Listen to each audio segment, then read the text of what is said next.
डॉक्टरों के बहुत सारे संगठन समाज में हैं, उसके बावजूद भी इंपा की क्या ज़रूरत है? बहुत सारे डॉक्टरों के अलग अलग ऑर्गेनाइजेशंस है, अलग अलग पैथी के ऑर्गेनाइजेशंस है, उसके बाद में भी इंपा की ज़रूरत क्या है और समाज को इंपा क्यों चाहिए? What is the relevancy of इंपा?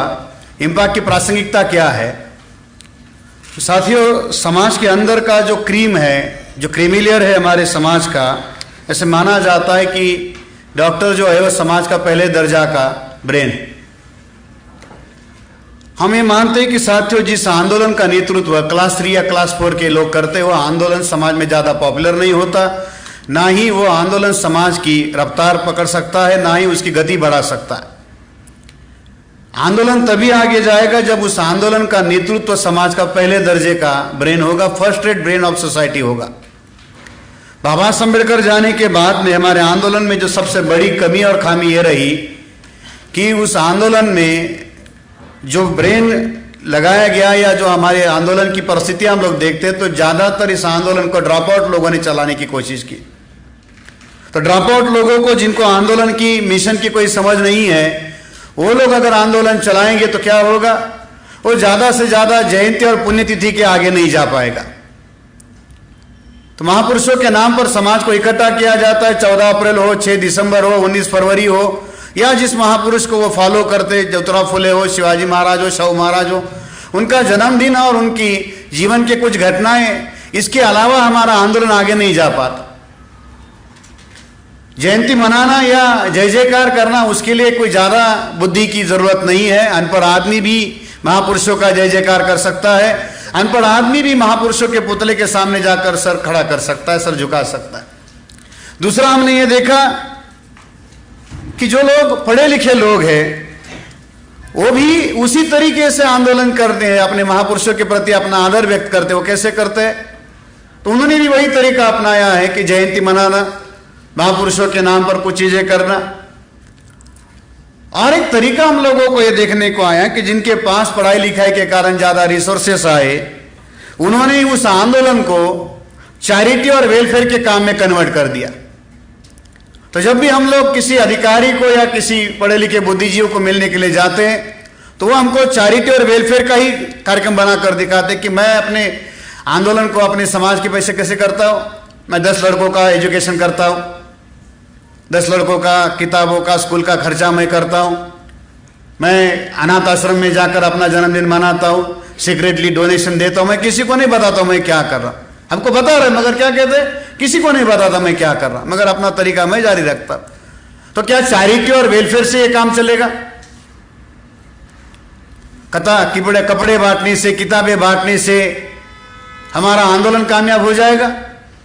या किसी को आप थोड़ा बहुत नौकरी कर दोगे या किसी की थोड़ी बहुत पारिवारिक मदद कर दोगे, इससे भी आंदोलन कामयाब हो जाएगा?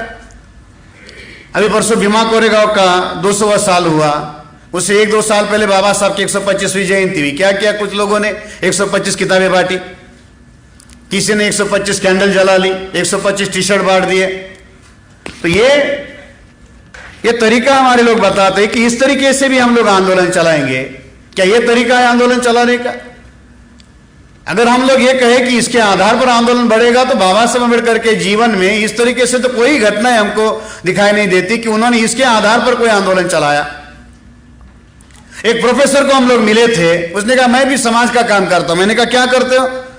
तो जब हमारे स्टूडेंट्स एडमिशन के लिए आते तो उनको जेरॉक्स अटेस्ट करने के लिए दूसरे लोगों के पास जाना पड़ता है, तो मैं हमारे स्टूडेंट्स के जेरॉक्स अटेस्ट करके दे देता। ये भी मैं समाज के लिए काम करता हूं। है हमारे लोगों में बहुत तरीके से दानत है अपने अपने समाज को मदद करनी। क्या करता हूं? तो मैं उनके जेरॉक्स जो होते हैं, वो ऊंचे जाति के लोग उनको परेशान करते, तो मैं भी उनको अपनी फोटो स्टेट जो है वो अटेस्टेड करके दे देता। तो बड़ी लंबी भीड़ रहती मेरे इधर। ये भी तरीका लोगों का। तो साथियों, जो साधारण लोग काम कर रहे हैं, वही लोग अगर बुद्धिजीवी भी करे, तो दोनों में अंतर नहीं माना जा सकता। दोनों के सोच में अंतर होना चाहिए। नेतृत्व करने वाला जो वर्ग हमारे समाज के अंदर पैदा हुआ, वो अपने आप पैदा नहीं हुआ, उसको बनाया गया। मगर जिसकी उम्मीद उस क्लास की तरफ से की जा रही है, वो नहीं हो रहा। इंपा की प्रासंगिकता यह है कि हमारे समाज के हजारों डॉक्टर हैं, हमारे समाज के हजारों इंजीनियर हैं, हमारे समाज के हजारों वकील है, हजारों अधिकारी है, मगर जिस मकसद के लिए उनका निर्माण किया गया उस मकसद की जानकारी जिनको है वो आज इस आंदोलन के साथ जुड़े हुए। बाबा साहब अम्बेडकर के आंदोलन का लक्ष्य समाज के अंदर बड़े लोग पैदा करना या समाज के अंदर अधिकारी पैदा करना इतना नहीं था। ध्यान रख लीजिए, अधिकार बाद में नहीं आए, अधिकार पहले आए और अधिकार आने के बाद अधिकारी पैदा हुए। आज हमारे समाज के अंदर अधिकारियों की भीड़ है मगर अधिकार खत्म हो रहे हैं। अधिकारियों की संख्या बढ़ रही है मगर उसी अनुपात में समाज के जो अधिकार है वो खत्म किए जा रहे हैं। तो हमारे आंदोलन का लक्ष्य अपने समाज को अधिकार देना था। क्या उस अधिकारों के बदले जो एक नई पीढ़ी हमारे समाज के अंदर पैदा हुई, क्या उसको इस बात का एहसास है? अगर एहसास होता तो उस बात को लेकर वो आगे चलाते, मिशन को बढ़ाते। इसलिए साथियों, हम लोगों ने बानसेप के साथ साथ में इंपा का भी कार्यक्रम बनाया ताकि समाज के अंदर का जो एक क्रीमी लेयर है उस क्रीमी लेयर को जोड़ा जाए। साथियों, दुनिया में जहां कहीं भी परिवर्तन हुआ वो परिवर्तन क्रीमी लेयर के क्लास से ही हुआ। नॉन क्रीमी लेयर से कोई परिवर्तन पैदा नहीं होता, ना ही उससे कोई आंदोलन पैदा होगा। ये तो ब्राह्मणों ने हमारे लोगों को मंडल कमीशन में अधिकार वंचित करने के लिए एक खास शब्द बनाया, नॉन क्रीमी लेयर। वो कहते हैं कि शूद्रों के अंदर, बैकवर्ड लोगों के अंदर क्रीमी लेयर क्लास है। अगर शूद्रों के अंदर, पिछड़ों के अंदर क्रीमी लेयर होता तो गुलाम क्यों रहते? गुलाम है, इसी का सबूत है कि उनके अंदर क्रीमी लेयर नहीं है। मगर शब्दों का एक तंत्र होता है साथियों, और लोकतंत्र की एक खासियत है कि लोकतंत्र शब्दों पर चलता है। जिसको शब्द चलाने आते हैं वो लोकतंत्र में राज करता है। अंग्रेज बड़े अजीब थे, उन्होंने बहुत बेहतरीन शब्द बनाए साथियों। मराठी में जिसको हम ताक कहते हैं, छाछ कहते हैं, उसको अंग्रेजी में अंग्रेजों ने बहुत बेहतरीन नाम दिया। ताकाला इंग्रजीमध्ये काय म्हणतात? Butter milk. ना उसमें बटर है ना उसमें मिल्क है, फिर भी उसको क्या कहते हैं? बटर मिल्क कहते। बढ़िया शब्द बना दिया, बटर मिल्क। अगर हम लोग बटर मिल्क को क्रीम मानकर समझे तो उसमें क्या है? मगर लोकतंत्र की एक खासियत है कि उसमें शब्दों का राज होता है। हमारे समाज के अंदर बहुत ज्यादा क्रीमी लेयर है, मगर ये क्रीमी लेयर सोसाइटी से अलाइनेट हो चुका है मगर वो क्या है? अपने सोसाइटी से अलाइनेट हो चुका है। और जिस समाज के अंदर पैदा हुआ उस समाज के साथ में अपना कोई रिश्ता, अपनी कोई पहचान बनाना नहीं चाहता। वो अपनी पहचान डॉक्टर के नाम पर, इंजीनियर के नाम पर, प्रोफेसर के नाम पर, अधिकारी के नाम पर रखना चाहता है। मैं एससी हूं, मैं एसटी हूं, मैं ओबीसी हूं, मैं इस फला फला जाति का हूं, मैं इस समाज का हूं। इसके बारे में वो अपनी पहचान बनाना नहीं चाहता। वो अपनी पहचान अपने प्रोफेशन के साथ जोड़ना चाहता है, अपने समाज के साथ नहीं। समस्या क्या है? जो हमारे समाज का जो क्रीमी लेयर है वो अपनी पहचान अपने प्रोफेशन के साथ जोड़ता है, अपनी सोसाइटी के साथ नहीं। तो उसके अंदर बी कॉम्प्लेक्स पैदा हो जाता है, ब्राह्मण कॉम्प्लेक्स पैदा होता है, बहुजन कॉम्प्लेक्स पैदा नहीं होता। उसके अंदर बी कॉम्प्लेक्स पैदा हो जाता है और बी कॉम्प्लेक्स जो है ये बहुजन कॉम्प्लेक्स नहीं पैदा होता कि मैं 85% से हूं। उसके अंदर जो है वो बी कॉम्प्लेक्स पैदा हो जाता है। वो अपने आप को ब्राह्मण मानकर चलता है। ब्राह्मण मानने में कोई दिक्कत नहीं है, आप एजुकेशन से उस एलीट क्लास में गए हो, मगर उसके बावजूद भी तो आप तो है ही बहुजन हो ना। तो वो अपने आप को अपने प्रोफेशन के साथ जोड़ता है। अगर वो सोसाइटी के साथ में अगर जोड़कर चले तो साथियों सोसाइटी की एसेट है। आपकी डिग्रियां आपके सोसाइटी की एसेट नहीं हो सकती। आपका एजुकेशन आपके सोसाइटी का एसेट नहीं हो सकता। ज्योतिराव फुले की कौन सी डिग्री थी? कबीर जी की कौन सी डिग्री थी? मगर फिर भी वो हमारी एसेट है। ज्योतिराव फुले 7वीं पास थे, कबीर तो अनपढ़ थे, फिर भी हमारी सोसाइटी की एसेट है। आज हमारे समाज में लंबी चौड़ी लिस्ट बनी हुई है। कुछ लोग तो इतने पढ़े कि विजिटिंग कार्ड पर अगर उनकी डिग्रियां लिखो तो विजिटिंग कार्ड कम पड़ जाए, मगर उनकी डिग्रियां हमारे सोसाइटी की एसेट नहीं है। क्यों? बाबा साहब अम्बेडकर की डिग्रियां हम लोग बार बार क्यों गिनाते? क्योंकि उनकी डिग्रियां हमारी एसेट नहीं थी। अगर वो पढ़ लिख कर आते और हमारे समाज का कोई आंदोलन नहीं चलाते तो क्या होता? आज कोलंबिया यूनिवर्सिटी से नहीं, दुनिया के सैकड़ों यूनिवर्सिटी से हमारे लोग जो है डॉक्टरेट होते हैं। आज की स्थिति में साथियों भारत में 650 से ज्यादा यूनिवर्सिटियां है, 650 प्लस यूनिवर्सिटीज है। और हर साल यूनिवर्सिटी कम से कम अपने फैकल्टीज के अंदर मिनिमम 100 से ज्यादा लोगों को डॉक्टरेट अलॉट करती है। हर साल कम से कम 100 से ज्यादा यूनिवर्सिटीज के अंदर जो है डॉक्टरेट अलॉट होती है। इसका मतलब हर साल इस देश के अंदर कम से कम 50,000 से प्लस डॉक्टरेट नए तैयार होते। तो कोई डॉक्टरेट की कमी हमारे समाज में है नहीं। आपकी डिग्रियां सोसाइटी की एसेट नहीं हो सकती। आपकी डिग्रियां तभी सोसाइटी की एसेट हो सकती है जब आप उस बुद्धि का उपयोग समाज के उत्थान और उद्धार के लिए कर सकते हो, तभी माना जा सकता है कि आपकी बुद्धि सोसाइटी की एसेट है। 1916 को साथियों बाबा साहब अम्बेडकर डॉक्टरेट करके भारत में आए। उससे पहले हमारे समाज का कोई डॉक्टरेट नहीं था, कोई ग्रेजुएट भारत से बाहर नहीं गया था।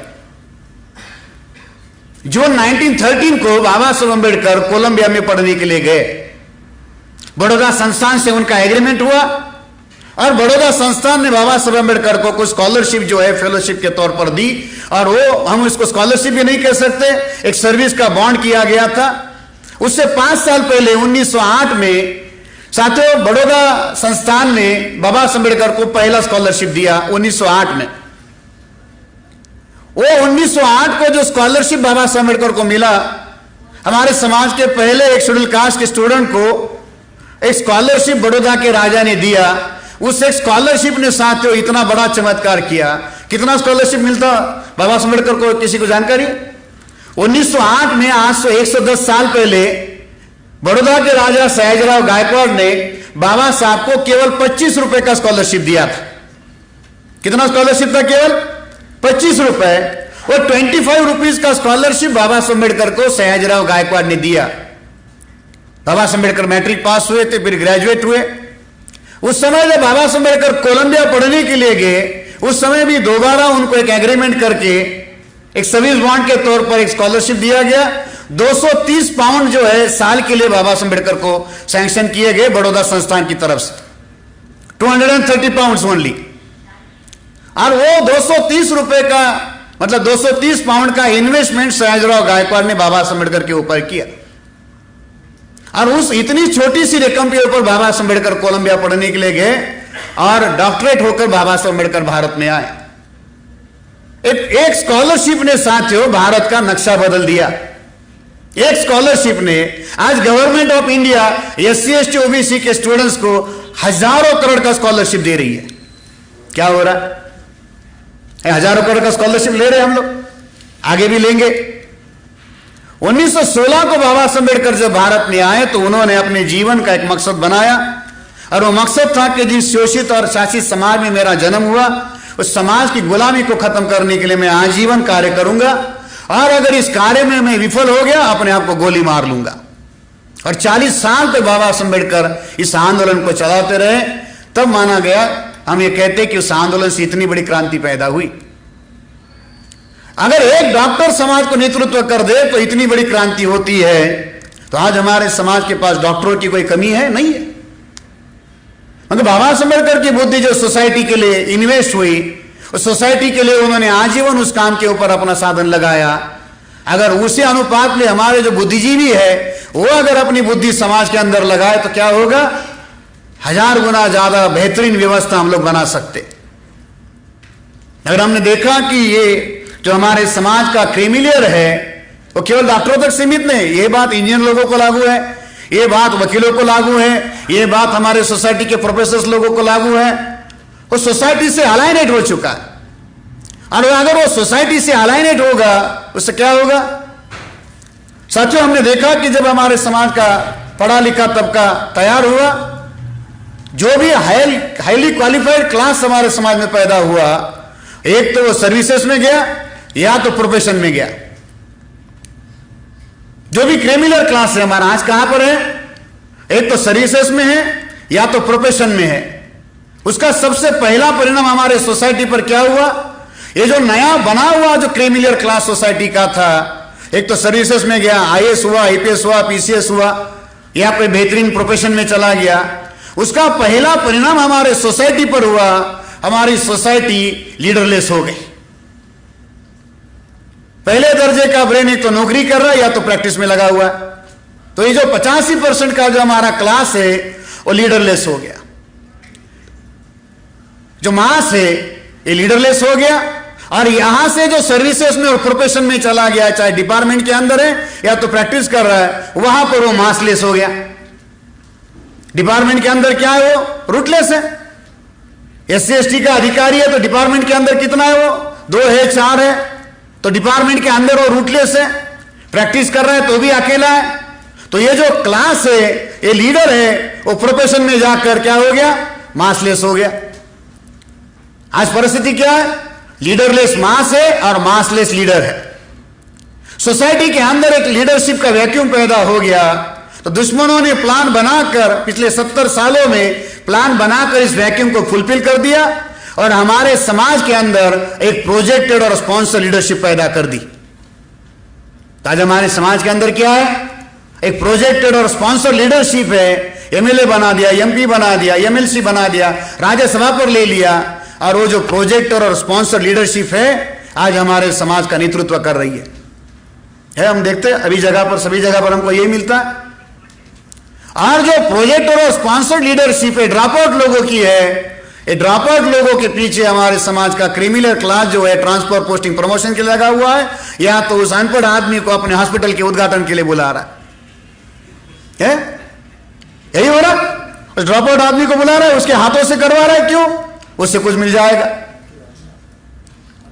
तो ब्राह्मणों ने हमारे समाज के गधे लोगों को नेता बना दिया और हमारे समाज के क्रिमिनल को एंगेज कर दिया। अगर आपका समाज का पहले दर्जे का जो ब्रेन है वही अगर आंदोलन में नहीं है तो क्या होगा। आप जानते हैं नीट का मामला केवल डॉक्टर बनने तक सीमित नहीं है। अगर वो केवल डॉक्टर बनने तक सीमित होता तो उसका कभी इतना विरोध नहीं किया जाता। साथियों, भारत में प्रोफेशनल एजुकेशन में सबसे बेहतरीन एजुकेशन माना जाता है मेडिकल का, और दूसरे नंबर पर है इंजीनियरिंग का, जिसमें IITs आते हैं। लगभग भारत में साथियों 65,000 के करीब मेडिकल कॉलेज की सीटें हैं और 40,000 के करीब IIT की सीटें हैं। तो कुल मिला के आंकड़ा लगभग 1 लाख के करीब का। अब ये 1 लाख सीटें हर साल जो है सेंटर में, स्टेट में रिक्रूट होती है। अब मानकर चल लीजिए कि इसमें 50% रिजर्वेशन है। SC ST BC माइनॉरिटी का पूरा पकड़कर चले तो 50% है। मान लीजिए कि इस 1 लाख में अगर 50% आप निकालते हो तो हर साल SC ST BC के कम से कम 50,000 मेडिकल ग्रेजुएट और IITs के ग्रेजुएट तैयार होते। आप इसको IIT का या मेडिकल का ग्रेजुएट मानते हैं, मगर मैं इसको मानता हूं कि यह हमारे समाज का पहले दर्जे का लीडरशिप तैयार हो रहा है। अगर ये 50,000 नए लोग तैयार होते हैं, इसमें से 1% भी अगर हम लोग निकाल ले तो साथियों 500 लोग होते हैं। भारत में लोकसभा की 543 सीटें हैं। अगर इसमें से 1% भी तैयार हो जाए और वो 1% डिग्री होने के बाद में मान लो कोई डॉक्टर हो गया और उसको अपनी प्रैक्टिस सेटल करने 10 साल लगाने पड़ते। कोई इंजीनियर है, कंपनी ज्वाइन कर लेता है या अपना कोई फर्म बनाता है, उसको भी सेटल होने के लिए कम से कम 10-15 साल लगते। अगर वो ग्रेजुएट है, अगर वो पोस्ट ग्रेजुएट है और उस आदमी ने अपने 10 साल अगर अपने प्रोफेशन में लगाने की बजाय सोसाइटी में लगा दिए तो क्या होगा। आने वाले 10 साल के अंदर हमारे पास में 500 नए मेंबर ऑफ पार्लियामेंट तैयार हो जाएंगे, जो इस संसद को या इस देश को चलाने का एक बेहतरीन हुनर उनके अंदर पैदा होगा। कांशीराम जी IAS की तैयारी कर रहे थे। अगर कांशीराम जी IAS बन गए होते क्या हो गया होता। मान लीजिए कि कांशीराम जी IAS की प्रिपरेशन कर रहे थे और कांशीराम जी अगर सिलेक्ट हो गए होते, IAS बन गए होते, क्या हो गया होता। सेक्रेटरी बनकर रिटायर्ड हो गए होते, है? चीफ सेक्रेटरी बन गए होते, रिटायर्ड हो गए होते। उसके अलावा आगे क्या ऑप्शन है। वही ब्रेन मान्यवर कांशीराम जी ने अपने समाज को संगठित करने में लगा दिया, भारत की राजनीति को अस्थिर बना दिया। एक आदमी ने अपना ब्रेन बाबा साहब अम्बेडकर के बाद में राजनीति में लगा दिया, क्या हुआ। भारत की राजनीति की जो स्थिरता उसने खत्म कर दी, अस्थिरता पैदा की और बहुजनों का एक बड़ा आंदोलन खड़ा कर दिया। अगर ये 500 हर साल नए तैयार हो रहे, 1% की बात कर रहा हूं मैं। ब्राह्मण क्यों नीट का इतना विरोध करते, क्यों आपके लड़कों को IITs में, एम्स में पढ़ने नहीं दे रहे, क्यों इसका जान की बाजी लगाकर विरोध करते। आपको जानकर हैरानी होगी, 13 अगस्त 1990 को VP सिंह के द्वारा मंडल कमीशन के इंप्लीमेंट करने के लिए गवर्नमेंट ऑर्डर निकाला गया। VP सिंह के द्वारा 13 अगस्त 1990 को 7 अगस्त को उसने डिक्लेयर कर दिया कि बैकवर्ड क्लासेस को रिजर्वेशन होगा, और 13 अगस्त को वीपी सिंह के द्वारा गवर्नमेंट मेमोरेंडम जो होता है, जीवो जो है, निकाला गया। जैसे वीपी सिंह ने 13 अगस्त को ये ऑफिस मेमोरेंडम निकाला, नेक्स्ट दिन को 14 अगस्त को सुप्रीम कोर्ट में मंडल कमीशन के विरोध में पहला केस दायर हुआ। 13 अगस्त को वीपी सिंह के द्वारा ऑर्डर निकलती है, और 14 अगस्त को नेक्स्ट डे उज्जवल सिंह नाम का एक व्यक्ति सुप्रीम कोर्ट का चला गया और उसने मंडल कमीशन के विरोध में पहला केस दायर किया 13 अगस्त के दूसरे दिन। इतने आरक्षण के विरोधी लोग सतर्क है। अब आज 25 साल हो गए मंडल कमीशन को लागू होकर, ओबीसी को खबर ही नहीं कि हमको क्या दिया गया। सुप्रीम कोर्ट ने एक 15 पैसे के पोस्ट कार्ड को केस में कन्वर्ट कर दिया। 52% ओबीसी का मंडल कमीशन का आंदोलन को खत्म करने के लिए, उसके रिजर्वेशन को खत्म करने के लिए एक 15 पैसे के पोस्ट कार्ड को सुप्रीम कोर्ट ने केस में कन्वर्ट कर दिया और 52% लोगों के भविष्य को अंधेरे में डाल दिया। ओबीसी को अपना पहला आईएएस देखने के लिए 44 साल लगे आजादी के बाद। साउथ इंडिया से राजशेखर चेरी नाम का पहला आईएएस ओबीसी का मंडल कमीशन की रिपोर्ट लागू होने के 44 साल बाद हुआ। 44 साल लगे ओबीसी को अपना आईएएस देखने के लिए, आजादी के 44 साल बाद। वो जानते हैं कि इससे क्रिमिनल पैदा होता है, समाज का पहले दर्जे का ब्रेन तैयार होता है। हमारे लिए केवल डॉक्टर है, हमारे लिए केवल इंजीनियर है, अगर बात उतनी होती तो उसका विरोध नहीं होता। ध्यान रख लीजिए, मालिक के लिए सबऑर्डिनेट कोई समस्या नहीं होता। मालिक के लिए दूसरा मालिक समस्या होता है, उसका सबऑर्डिनेट कभी समस्या नहीं होता। अगर आप गुलाम बनकर उनकी व्यवस्था के अंदर काम करना चाहते हो, वो आपको अव्वल दर्जे का, बेहतरीन दर्जे का गुलाम बना सकते। मैं जब नॉर्थ ईस्ट रीजन में बामसेप का काम करता था तो हमारे पंजाब के अधिवेशन में पंजाब स्टेट का एक सेक्रेटरी आया था, आंध्र प्रदेश के ओबीसी कैडर से आईएएस था। अधिवेशन में मेरी बात सुनने के बाद में उसने सेक्रेटरीट में हम लोगों को बुलाया, हम लोग मिले और वहां पर चर्चा करते समय उस सेक्रेटरी ने मुझे कहा कि सर, आप जानते हैं कि आईएएस का मतलब क्या होता है? मैं परेशान हो गया कि एक सेक्रेटरी मुझे पूछता है कि आईएएस का मतलब क्या है। मैंने कहा सर आप ही बताइए। तो उसने कहा सिस्टम ने हमारी हालत आईएएस बना के रखी हुई है। मैंने कहा आप तो वैसे ही आईएएस बने हो। उसने कहा आईएएस का मतलब है आई एम सॉरी।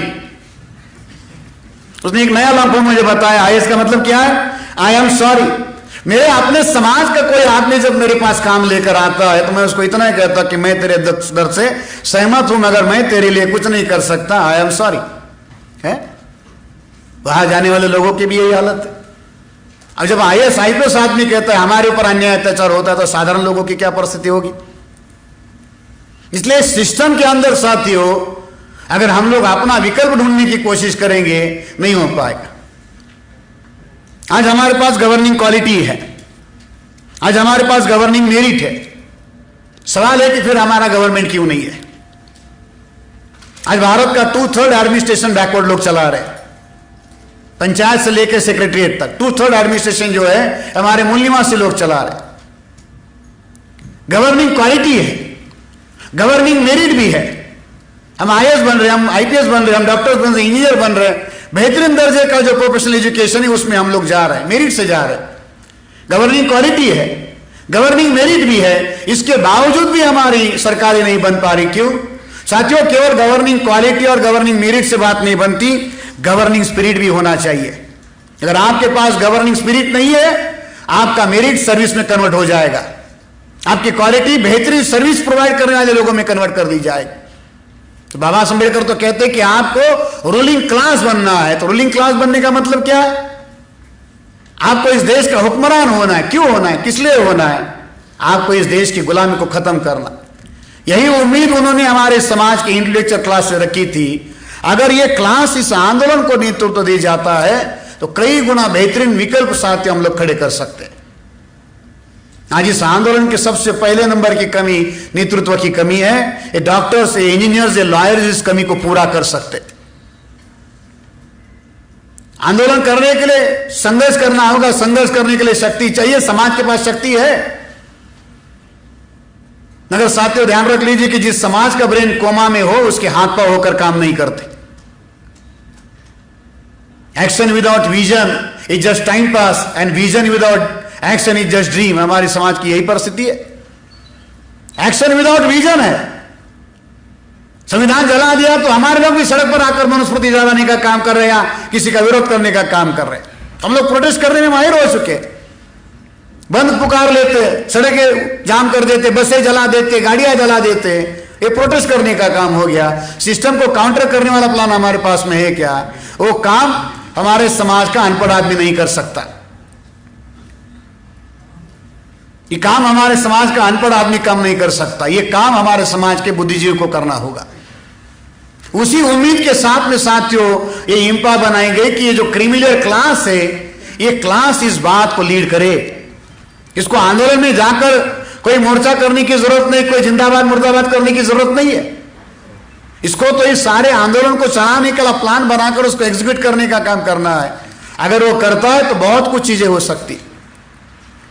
साथियों मिशन को पूरा करने के लिए दो और चीजों की जरूरत होती है, मशीनरी और मिशनरी। जिस मिशन को आप पूरा करना चाहते हो उस मिशन को पूरा करने के लिए मशीनरी और मिशनरी दोनों की जरूरत है। अनपढ़ आदमी मशीनरी बना नहीं सकता, अनपढ़ आदमी मशीनरी बना नहीं सकता। अनपढ़ आदमी मशीनरी में काम कर सकता है। और मिशनरी होने के लिए ये कोई कंडीशन नहीं है कि वो आदमी पढ़ा लिखा हो या अनपढ़ हो, उसके अंदर एक मिशन की भावना पैदा हो तो हो सकता है। इंपा के माध्यम से हम एक ऑल इंडिया की मशीनरी और मिशनरी तैयार करने के काम में लगे हुए और हजारों की संख्या में देश भर में लोग काम कर रहे हैं।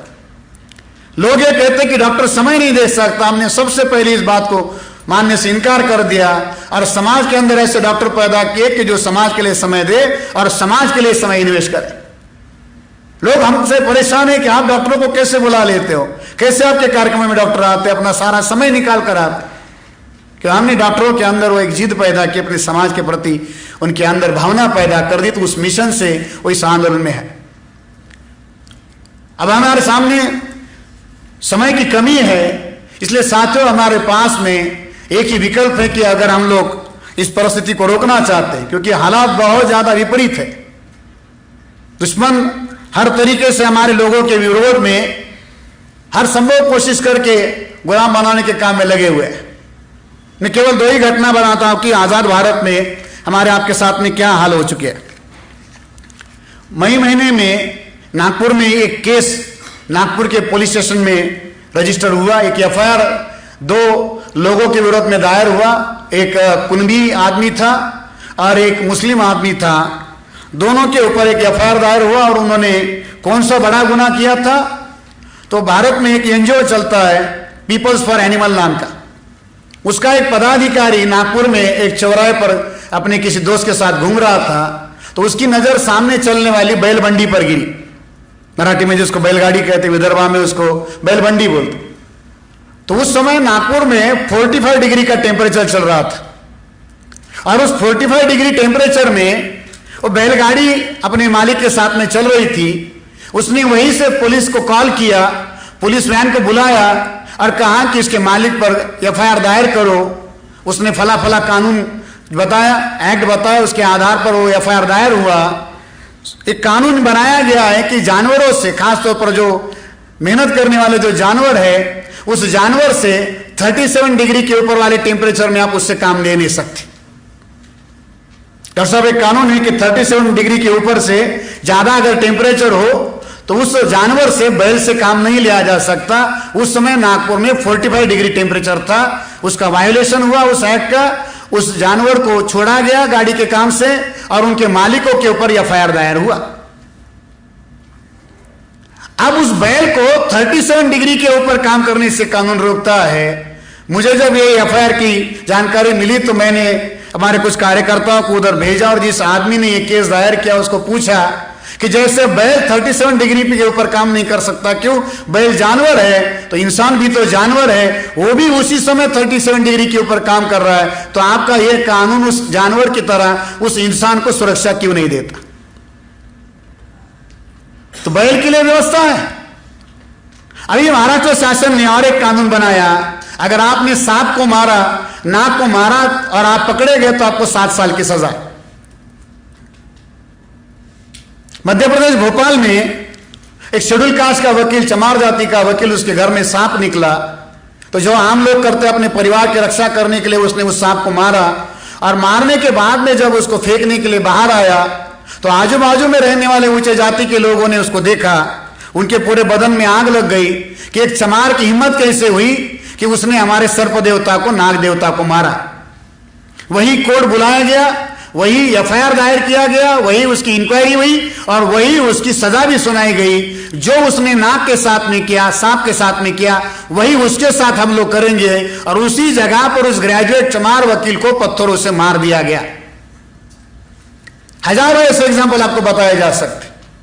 अनीता सुसाइड कर रही है, रोहित वेमुला सुसाइड कर रहा है। 314 ओबीसी के लड़के यूपीएससी पास आउट होते 2015 में, आज 3 साल हो गए, उसमें से 120 लड़कों को डीओपीटी ट्रेनिंग पूरा होने के बाद में भी पोस्टिंग नहीं दे रही। तो ये हो रहा। हर 6 महीने के बाद में संविधान के अंदर संशोधन किया जा रहा है आपके अधिकारों को कम करने के लिए। बहुत सारी ऐसी बातें हमारे समाज के विरोध में हो रही है, हमारे इंटेलेक्चुअल क्लास को इसकी कोई खबर ही नहीं है। अगर वो आपके साथ में इतना दिन दहाड़े सारी चीजें हो रही है, अगर आप इसको रोकने के लिए कोशिश नहीं करते, इसका मतलब ये है कि आप आपके सोसाइटी के प्रति कोई संवेदना, कोई संभावना नहीं रखते, या आप अपने आप को सुसाइड करने के लिए तैयार कर रहे हो।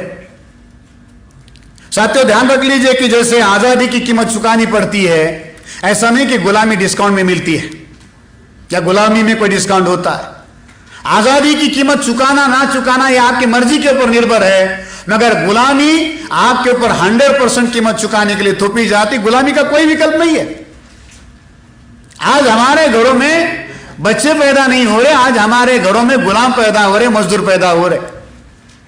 आपकी हेल्थ पॉलिसी, आपकी इकोनॉमिक पॉलिसी उसके सारे अधिकार छीन रही है।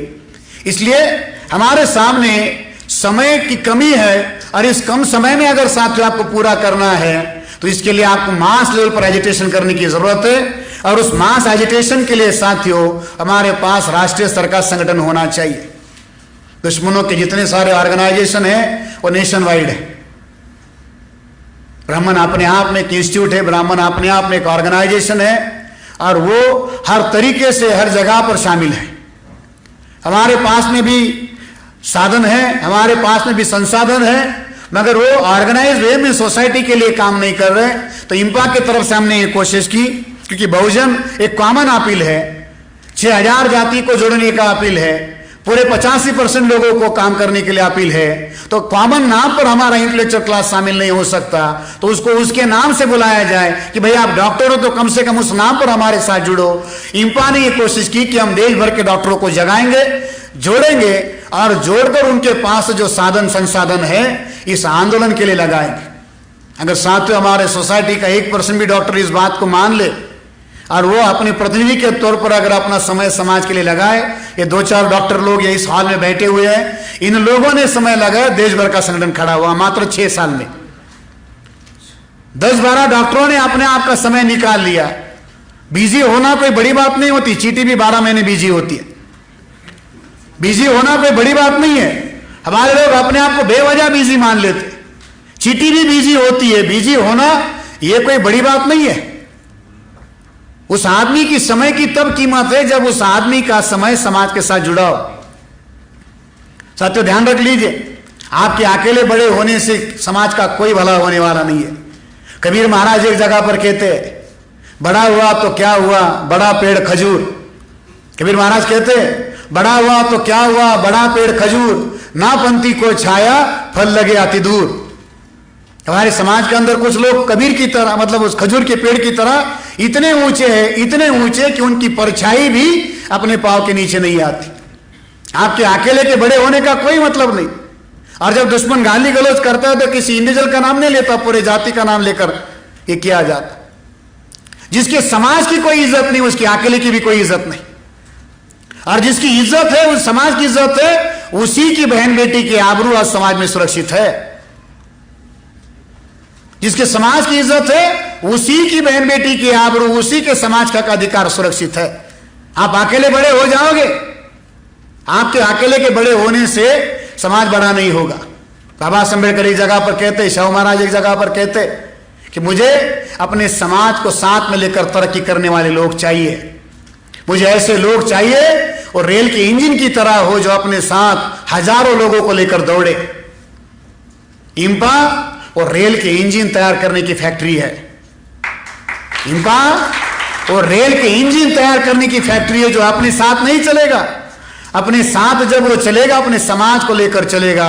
ऐसे लोग चाहिए। नहीं तो हमने देखे हमारे समाज के कुछ लोग रेल के इंजन बनने की बजाय गाड़ी का मडगाड़ बने हुए हैं। आपके पास टू व्हीलर होगा, आपके पास फोर व्हीलर होगा, उसमें भी मडगाड़ लगा होता है। वो मडगाड़ का काम क्या है? मालिक के ऊपर उड़ने वाला कीचड़ अपने मुंह पर ले लो। है? हमारे अपने समाज के लोग मडगाड़ बने हुए हैं, एससी एसटी बीसी के, मगर मडगाड़ बने हुए हैं। बाबा साहब कहते हैं कि आपको रेल का इंजन बनना है। ऐसे लोग समाज के अंदर पैदा करने का काम इंपा करेगी और देश भर में अपना डॉक्टरों का एक मानी स्वाभिमानी संगठन पैदा होगा। अगर ये संगठन पैदा हो गया तो हमारे पास में ऐसे लोग होंगे जो इस आंदोलन को नेतृत्व देने लायक होंगे। अगर एक डॉक्टर, एक सर्जन है, अगर उसके पास में हुनर है, फाड़ने का भी हुनर है और जोड़ने का भी हुनर है। सर्जन के पास में केवल फाड़ने का हुनर नहीं है, जोड़ने का भी हुनर है। अगर फाड़ने और जोड़ने का हुनर रखने वाले लोग अगर समाज में लग गए तो जो फटी हुई व्यवस्था है उसको जोड़ने में उसको समय नहीं लगेगा। 6000 जाति के टुकड़ों को जोड़ना है, कौन करेगा? अनपढ़ आदमी कर पाएगा? उसके लिए बेहतरीन सर्जन चाहिए। 6000 जाति में फटी हुई व्यवस्था है, उसको जोड़ना है। ये ड्रॉप आउट लोग कर सकते हैं? नहीं। और ड्रॉप आउट आदमी क्या करेगा? टुकड़े को समाज बता देगा। ड्रॉप आउट आदमी क्या करेगा? टुकड़े को समाज बता देगा और उसका नेता बनने की कोशिश करेगा। वही काम अगर सर्जन के हाथ में आ गया, पूरे 85% समाज को जोड़ेगा और उसका आंदोलन का नेतृत्व लायक बनाने के लिए अपने आप को तैयार करेगा, अपने समाज को तैयार करेगा। इंपा इस काम के लिए काम कर रही है। अगर आप खुद लायक हो गए, अपने समाज को लायक बना दिया, तो साथियों आने वाले समय में आपकी व्यवस्था होगी। आज जो फैसला आप करोगे उसके आधार पर साथियों आपका भविष्य बनने वाला है।